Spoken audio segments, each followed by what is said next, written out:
国科会支持研究团队用聚丙烯酸钾的这个材质，甲大脑的影像放大到80倍，每一条神经拢看现天。未来这项技术对癌症等等的治疗有真大的帮助。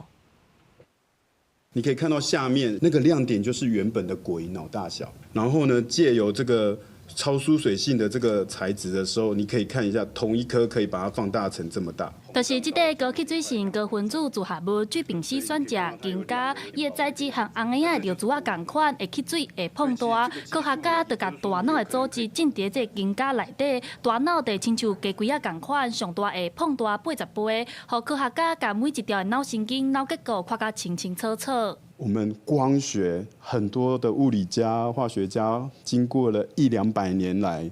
往前推动的，就是2倍、3倍的差异。那我们今天要介绍的这个样品是已经达到80倍的差异。这是国科会支持的新研究，研究人员嘛讲，若是用较早传统的光学显微镜看大脑，上济会当放大2-3倍，即马运用特殊的一种高吸水性高分子组合物聚丙烯酸钾更加，上大会当放大80倍，未来也会运用伫脑神经相关的疾病顶面。所以像刚刚提到的癌症啊，这些